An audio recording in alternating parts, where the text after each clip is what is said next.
जय हिंद बच्चों। JRS tutorials की हमारी टेस्ट सीरीज़ का आज आपने 13 पेपर दिया है और इस टेस्ट पेपर के साथ हमने शुरुआत की है फुल सिलेबस मॉक टेस्ट की। नीट की प्रिपरेशन को फाइनलाइज करने के लिए जो सबसे पावरफुल स्ट्रैटेजीज़ होती हैं उनमें से एक है फुल सिलेबस मॉक टेस्ट। इन पेपर्स को आप बहुत सीरियसली अच्छे से प्रिपेयर करके दीजिए और हर टेस्ट पेपर को अच्छे से एनालाइज करिए। इस तरह से आप क्वेश्चन बेस्ड रिवीजन बहुत अच्छे से कर सकते हैं। तो आज के पेपर में जो हमारा बॉटनी का पोर्शन था उन क्वेश्चंस को डिस्कस कर लेते हैं। क्वेश्चन नंबर 91 लिविंग वर्ड से पूछा गया है और कुछ टैक्सॉन्स के नाम दिए गए हैं, इनको हमें असेंडिंग ऑर्डर में अरेंज करना है। तो पैंथेरा इसमें सबसे छोटा ग्रुप है क्योंकि ये जीनस है।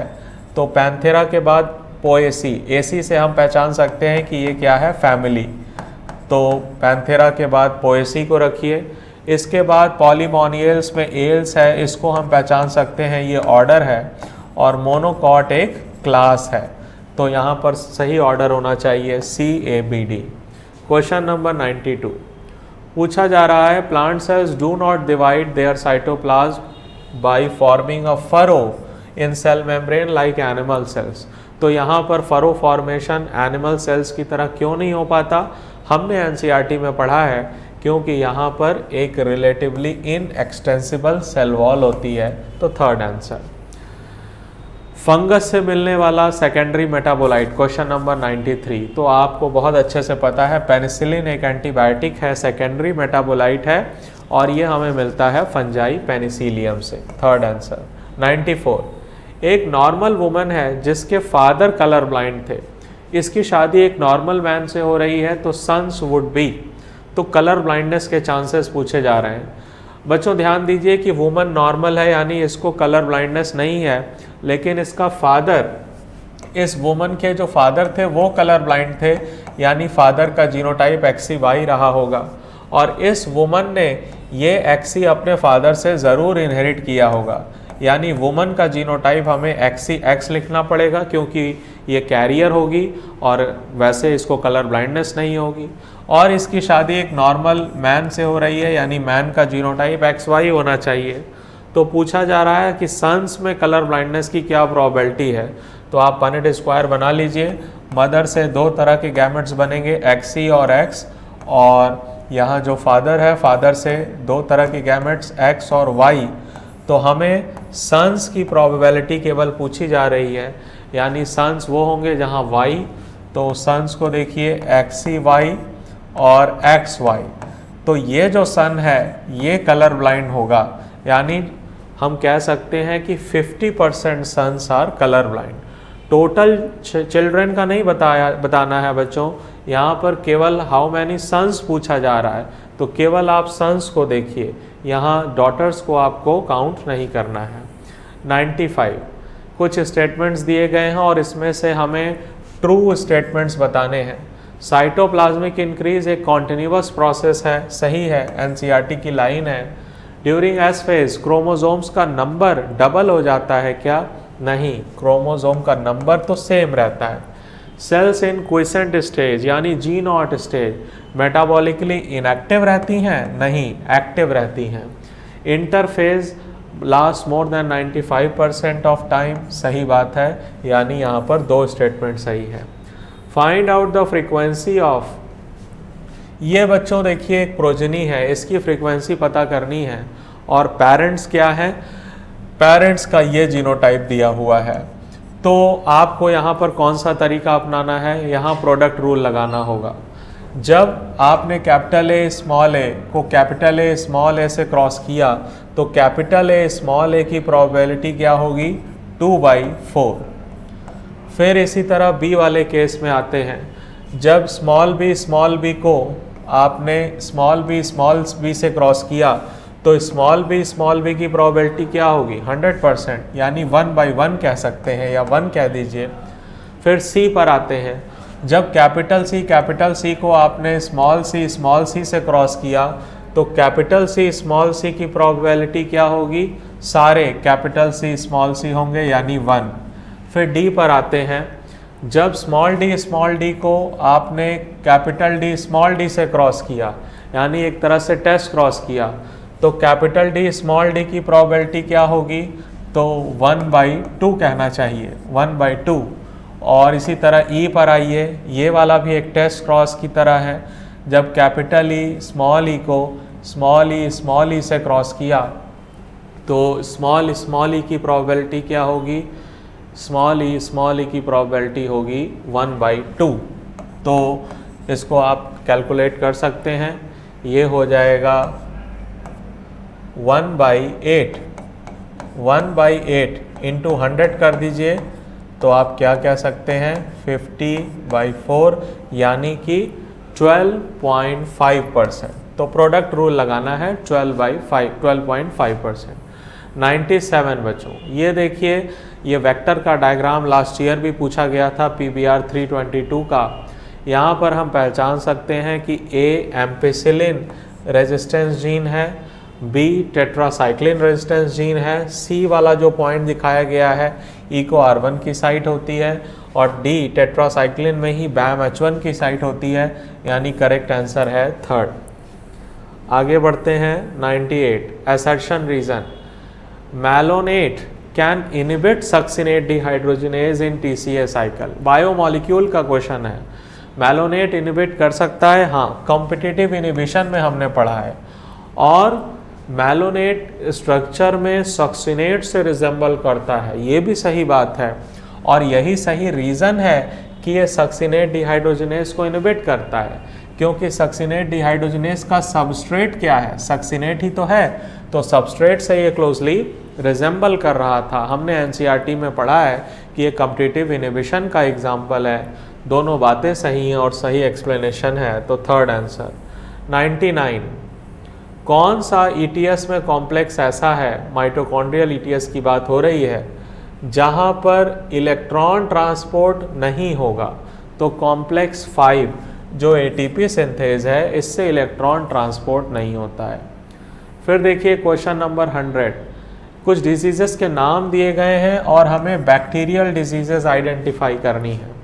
तो बैक्टीरियल डिजीज़ेस इसमें से कौन सी होंगी बच्चों, NCERT से लिया गया है, कोलेरा, टाइफॉइड, वीट्रस तो पक्सीनिया से, एड्स भी वायरल डिजीज़ है, मम्स भी वायरस है, टिटेनस बैक्टीरियल है, सिट्रस कैंकर भी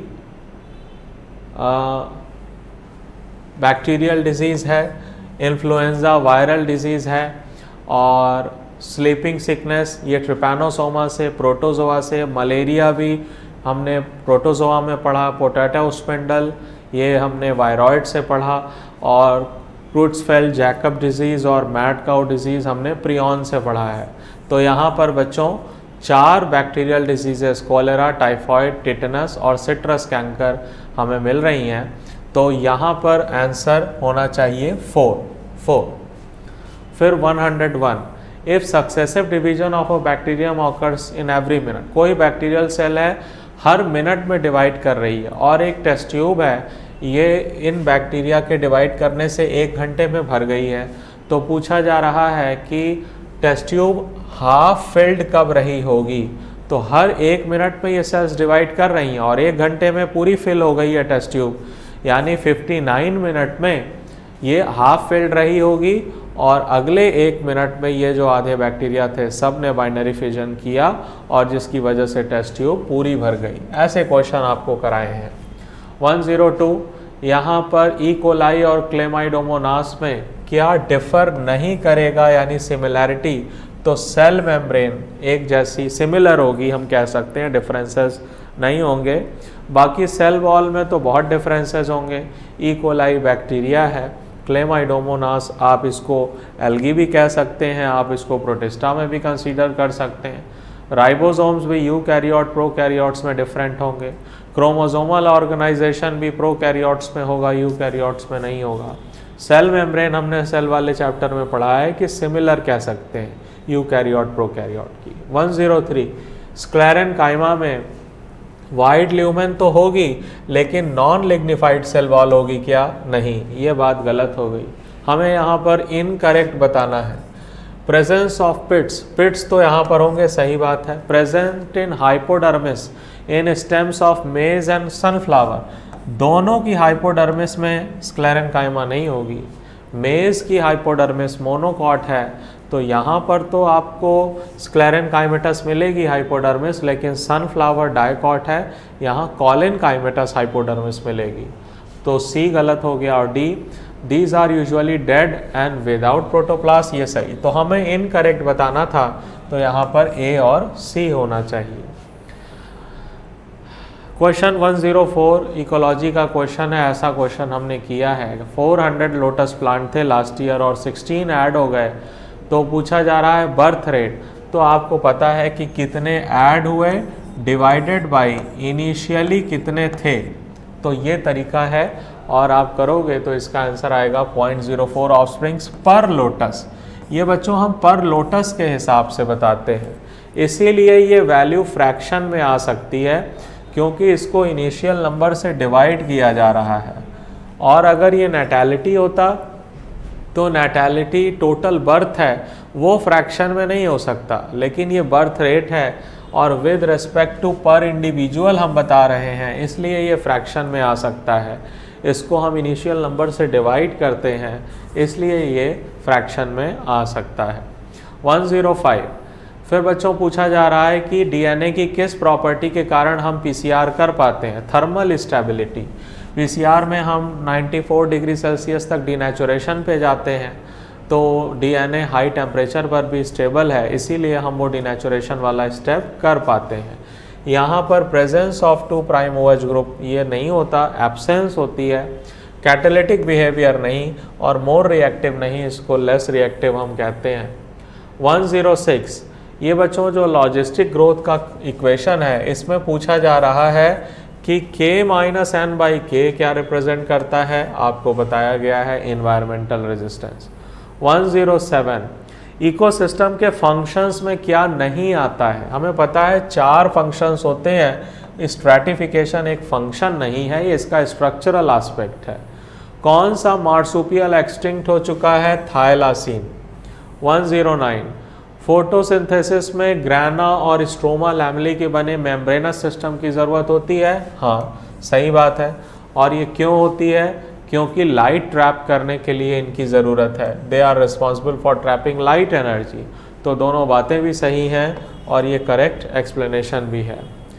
110 इसमें से ऑटोट्रॉफिक प्रोकैरियोट्स बताने हैं, तो वोल्फिया तो एंजियोस्पर्म है, रोज भी एंजियोस्पर्म है, नॉस्टॉक हाँ ये कह सकते हैं साइनोबैक्टीरिया है, ऑटोट्रॉफिक भी है, बैक्टीरिया प्रोकैरियोट भी।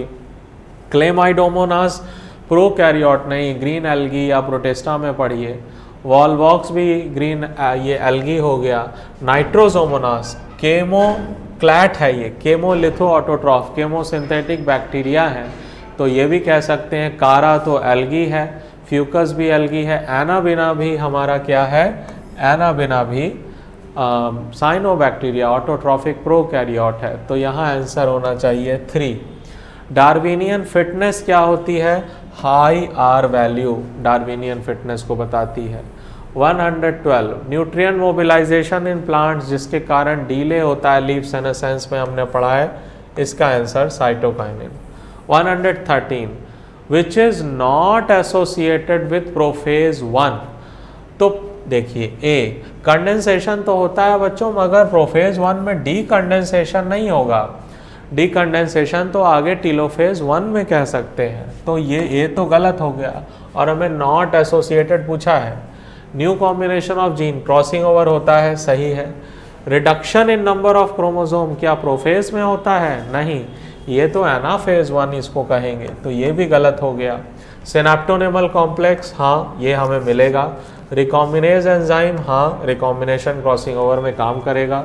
सेपरेशन ऑफ होमोलोगस क्रोमोसोम नहीं, अभी बताया कि ये कब होता है, ये तो एनाफेज 1 में होता है। डायाड टू टेट्राड फॉर्मेशन हाँ, जब यहाँ पर बाइवैलेंट्स बनते हैं जाइगोटीन में, तो बेसिकली जो डायाड हैं वो टेट्राड फॉर्म में आ रहे हैं, तो ये तो सही है।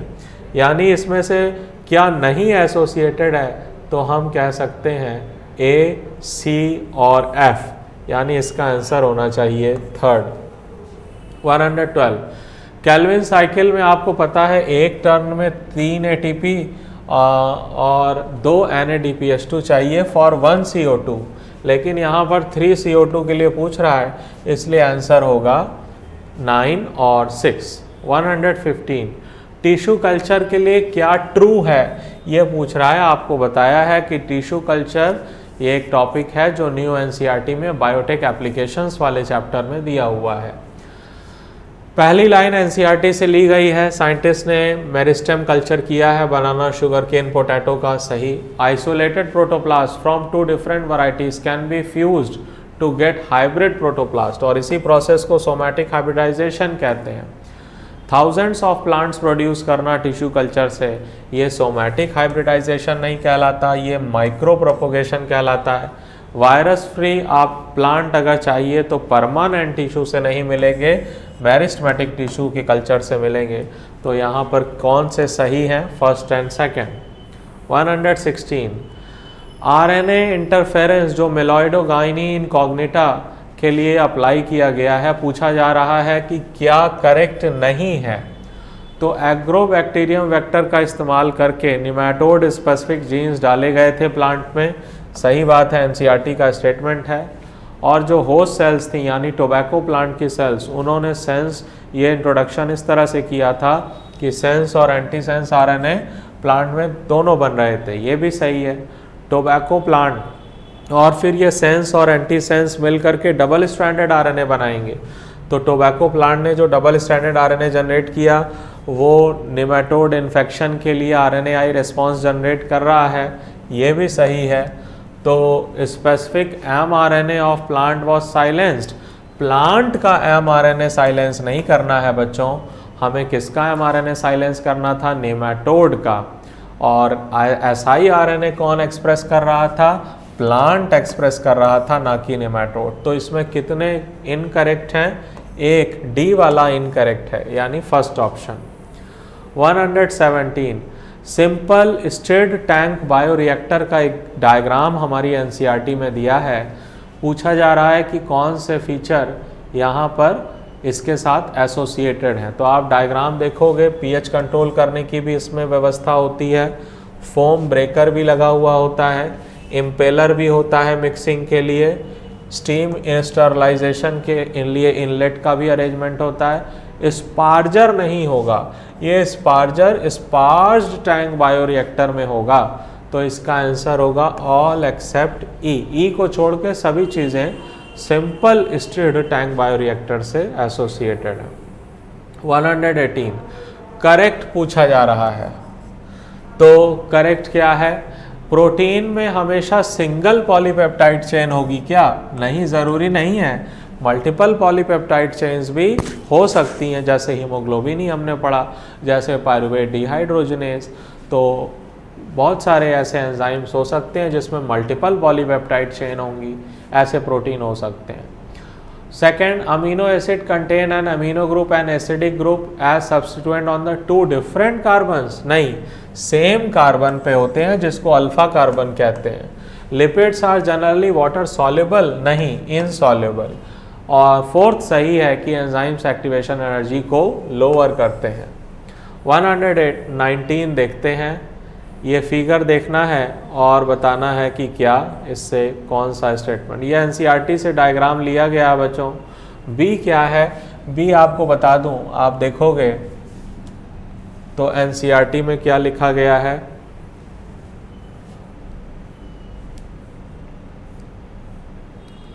बी बच्चों आप NCERT का डायग्राम देखेंगे तो शुगर है। सी क्या दिखाया गया है, सी होता है पेरीफेरल प्रोटीन जो पेरीफेरली प्रेजेंट है। डी क्या है, डी दिखाया गया है इंटीग्रल प्रोटीन, इंट्रिंसिक प्रोटीन है। और ई क्या दिखाया गया है, ई फॉस्फोलिपिड दिखाया गया है NCERT के डायग्राम में। और ए क्या दिखाया गया है, ए में कोलेस्टेरॉल दिखाया गया है। तो NCERT के डायग्राम में जो लेबलिंग है बच्चों, उसको आपको एज इट इज़ ध्यान रखना है, ये बहुत इंपॉर्टेंट होता है। पिछले साल भी ऐसे ही एक मेज सीड का डायग्राम पूछा गया था 12th के फर्स्ट चैप्टर से, तो जिन बच्चों को एनसीईआरटी के डायग्राम की लेबलिंग ठीक से याद नहीं थी, कन्फ्यूजन की वजह से क्वेश्चन गलत हुआ था। तो इसलिए डायग्राम्स में एनसीईआरटी ने क्या कहाँ लेबल किया आपको ध्यान रखना है। तो फर्स्ट में पूछा जा रहा है सरफेस ऑफ मेम्ब्रेन पे क्या होगा, सी यानी अभी मैंने लिखा पेरिफेरल प्रोटीन होना चाहिए, और पार्शली या टोटली बरीड कौन होगा मेम्ब्रेन में, the integral protein. Major lipid क्या होता है, फॉस्फोलिपिड होता है यानी ई, और फॉस्फोलिपिड के अलावा मेम्ब्रेन में और कौन सा लिपिड हो सकता है, कोलेस्टेरॉल यानी कि ए। तो सही आंसर यहाँ क्या होना चाहिए, फर्स्ट। 120 कोफैक्टर का एग्जाम्पल क्या नहीं है, बायोमॉलिक्यूल। NAD, NADP, FAD ये सब बच्चों हमने पढ़ा है कि ये तो होते हैं कोफैक्टर। हीम ग्रुप भी कोफैक्टर है, हमने पढ़ा, प्रोस्थेटिक ग्रुप है। जिंक क्या है, हाँ इनऑर्गेनिक भी आयंस भी, मेटल आयंस भी हो सकते हैं, तो ये भी कोफैक्टर है। अल्फा एंड बीटा सब यूनिट ऑफ हीमोग्लोबिन, ये कोई कोफैक्टर नहीं है। तो कोफैक्टर वाला टॉपिक भी बड़ा इंपॉर्टेंट है, लास्ट ईयर भी क्वेश्चन आया था। 121 सीडेड प्लांट पूछे जा रहा है, तो आप देखिए पाइनस, साइकस, सीट्रस ये सब जिम्नो के मेंबर हैं, सारे सीड यहाँ पर प्रेजेंट होगा। यहाँ पर टेरिडोफाइटा है, इसमें सीड नहीं होगा। स्फैगनम मॉस है, एल्गी कारा है, कारा एल्गी है, तो सेकंड ऑप्शन सही है। 122 कौन सा सेकेंडरी मेटाबोलाइट हमको मिलता है from a plant heavy, syncarpous gynoecium. ये बच्चों निकोटीन आपको पता है टोबैको से मिलता है, और टोबैको हमने किस फैमिली में पढ़ा है, सोलानेसी फैमिली में, जहाँ पे सिनकार्पस कंडीशन होती है, G2 कंडीशन होती है। तो ये इसलिए इसका सही आंसर होगा थर्ड, थोड़ा सा घुमा कर पूछा गया है। 123 कुछ एग्जाम्पल्स दिए गए हैं और कमेंसैलिज्म के एग्जाम्पल पूछे जा रहे हैं।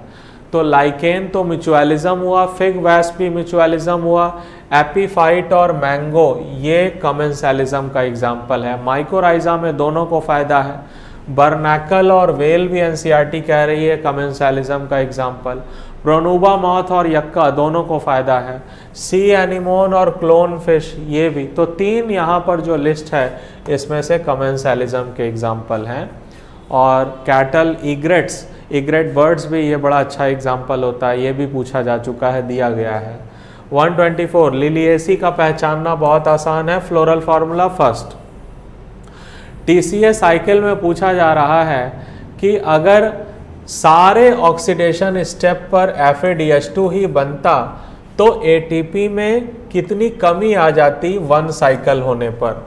तो आपको पता है कि अगर 1 साइकिल की बात करें तो 3 बार NADH2 और 1 बार FADH2 बनता है, और ये कह रहा है कि जो 3 NADH2 बनते थे वहाँ पर भी अब मान लीजिए FADH2 ही बनता है, तो क्या होता उस केस में। आपको पता है NADH2 से 3 ATP बनते हैं और FADH2 से 2, तो 3 NADH की जगह अगर हम FADH बनाने लग जाएंगे तो 3 ATP की कमी हो जाएगी।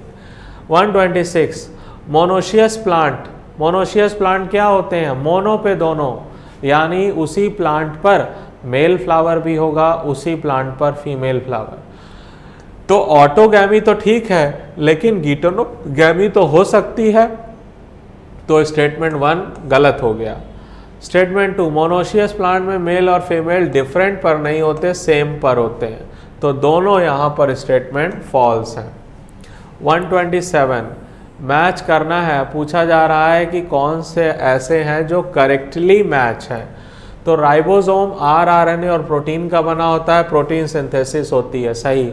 एंडोप्लाज्मिक रेटिकुलम ये टाइनी ट्यूबुलर स्ट्रक्चर्स होते हैं, एनसीईआरटी की लाइन है, स्कैटर्ड इन द साइटोप्लाज्म, सही है।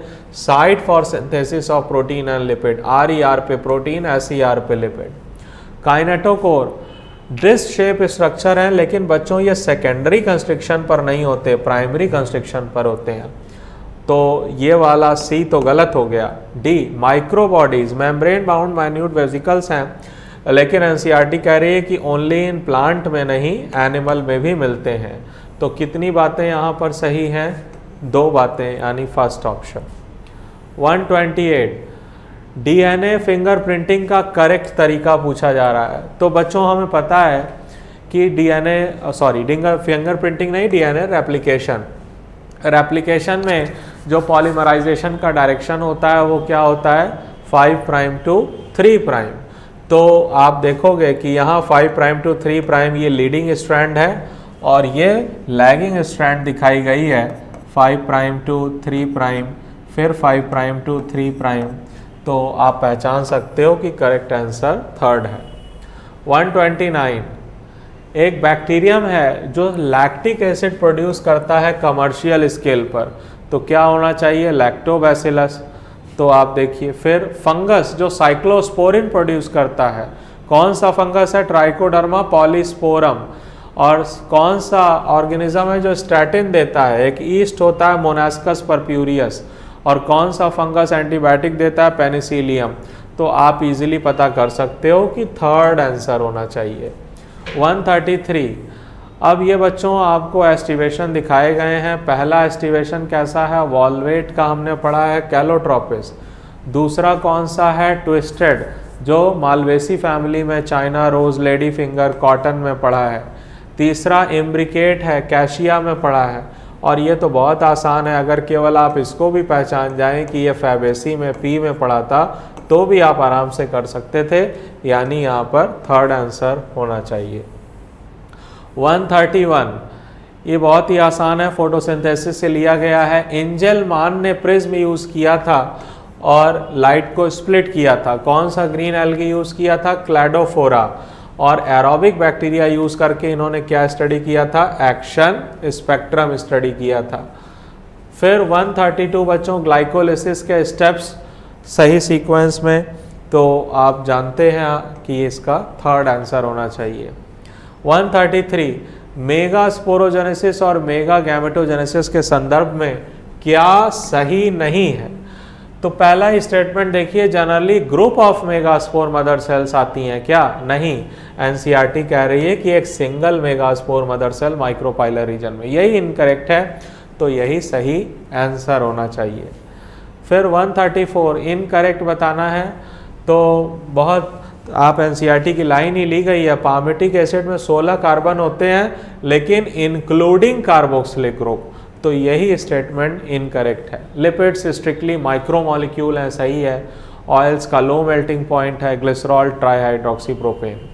135, एनारोबिक रेस्पिरेशन दिखाया गया है, देखिए यहाँ फॉस्फोइनॉल पायरुवेट बना ग्लाइकोलिसिस से। फिर स्टेप 2, यहाँ देखिए लैक्टिक एसिड फर्मेंटेशन दिखाया गया है और स्टेप 3 में अल्कोहलिक फर्मेंटेशन दिखाया गया है। तो आपको पता है अल्कोहलिक में डिकार्बोक्सिलेशन भी होता है, रिडक्शन भी, लैक्टिक में सिर्फ रिडक्शन होता है। तो पूछा जा रहा है कि NADH की सिंथेसिस कहाँ पर होगी। ये देखिए बच्चों, जो ग्लिसरल्डिहाइड 3 फॉस्फेट है, यहाँ पर आपको पता है कि ग्लिसरल्डिहाइड 3 फॉस्फेट यानी 3PGL भी कह सकते हैं, फॉस्फोग्लिसरल्डिहाइड। जब इससे 3 फॉस्फोग्लिसरिक एसिड बना था, यहाँ पर ग्लाइकोलिसिस में बेसिकली जो 6th स्टेप होता है वहाँ पर आपको पता है NADH का फॉर्मेशन होता है। और NADH का रिडक्शन में यूज़ कहाँ कहाँ होगा, तो यहाँ भी रिडक्शन होगा और अल्कोहलिक में भी रिडक्शन होगा, इसीलिए सही आंसर होता है सेकंड। तो ये बच्चों हमने बॉटनी के सारे क्वेश्चंस डिस्कस कर लिए हैं। थैंक यू सो मच बच्चों।